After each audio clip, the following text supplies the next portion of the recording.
Exam देने जा रहे हो, पहला एग्जाम है, मतलब इससे पहले 7th में एग्जाम ही नहीं दिया होगा, 6th में एग्जाम नहीं दिया, 5th में नहीं दिया, 4th में नहीं दिया, दिया ना, तो फिर इस एग्जाम से क्यों डर रहे हो?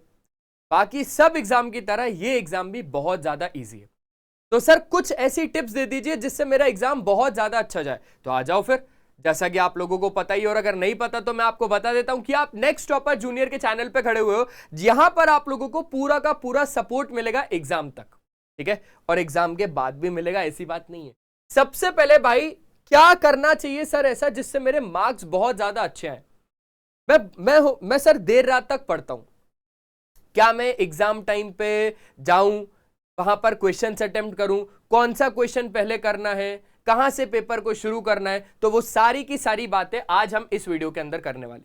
देखो यार, सबसे पहली जो बात है ना वो है टाइम मैनेजमेंट। अब सर टाइम मैनेजमेंट क्यों बोल रहे हो आप, उसके पीछे का कारण समझो।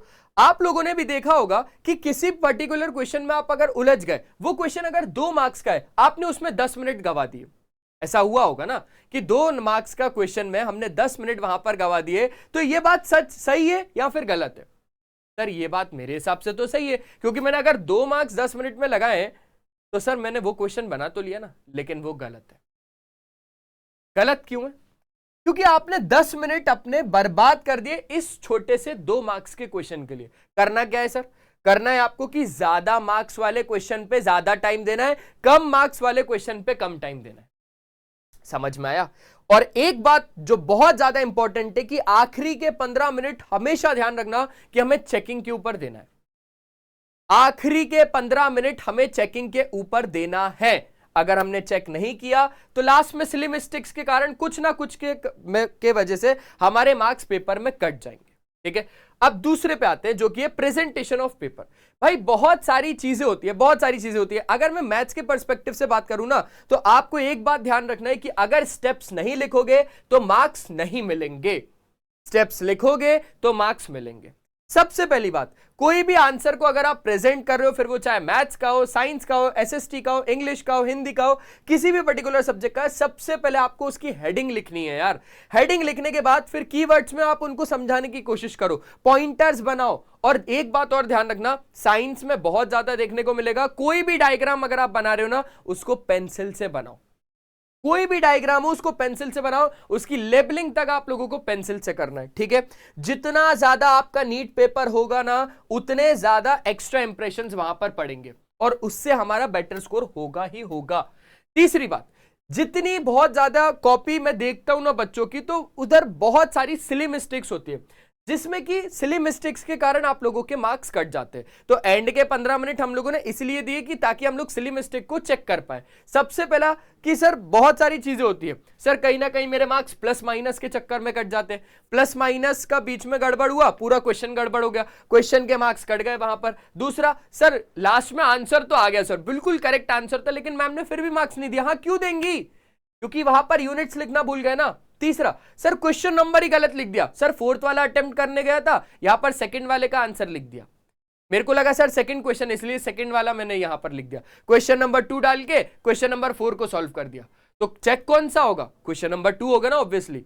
वो तो सोच रहे हैं ना कि क्वेश्चन नंबर 2 का आपने आंसर लिखा है, उनको थोड़ी ना पता कि आपने क्वेश्चन 4 को सॉल्व किया है वहां पर। तो वो सारी बातें, आखिरी के जो 15 मिनट है चेकिंग टाइम, वो आपको फ्री के मार्क्स दिलवा सकते हैं। बहुत चाहिए ना आपको फ्री के मार्क्स? फ्री के मार्क्स मिलेंगे, लेकिन आखिरी के 15 मिनट में जो चेकिंग का टाइम है वहां पर, ठीक है। आगे देख लेते हैं। सर एक दिन पहले, एग्जाम के एक दिन पहले पढ़ना क्या है? क्या पूरा का पूरा सर एक नया चैप्टर शुरू कर दूं? क्या मैं एक नया चैप्टर शुरू कर दूंगा सर? वही सबसे बड़ी गलती है कि लास्ट डे पे नया चैप्टर शुरू करना बंद कर दो यार।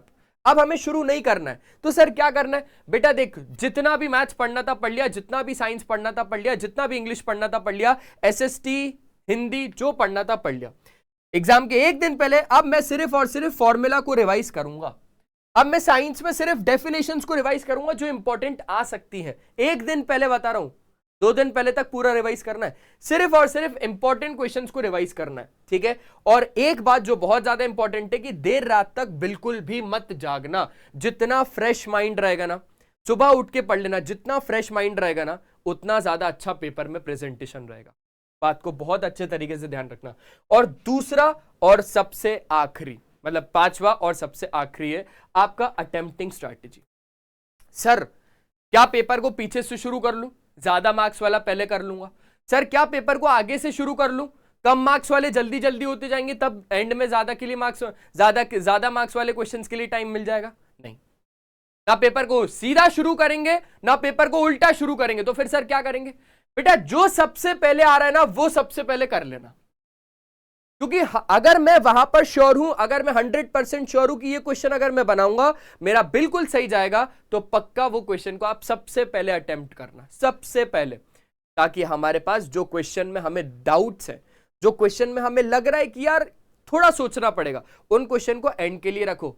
जो क्वेश्चन आ गए, जो क्वेश्चन आ रहे हैं उनको पहले कर लिया, टाइम बचा लिया, तो बाद में हमारे पास लास्ट में क्या हो गया, लास्ट में हमारे पास क्वेश्चंस भी बच गए, टाइम भी बच गया। अब हम उस हिसाब से क्वेश्चंस को बना लेंगे। कुछ याद नहीं आएगा तो एंड मोमेंट तक याद आ जाएगा। और वैसे भी एग्जाम के 1 घंटे पहले तो बहुत कुछ दिमाग में चलता है, लेकिन एग्जाम खत्म होने के 1 घंटे पहले तो सब कुछ याद आने लगता है ना। तो ये सारी चीजें बहुत ज्यादा अच्छे तरीके से आप लोगों को ध्यान रखना है। बाकी मैंने स्टार्टिंग में ही आके बोला कि नेक्स्ट टॉपर्स की पूरी टीम आप लोगों का एग्जाम के बाद और एग्जाम तक साथ देगी ही देगी।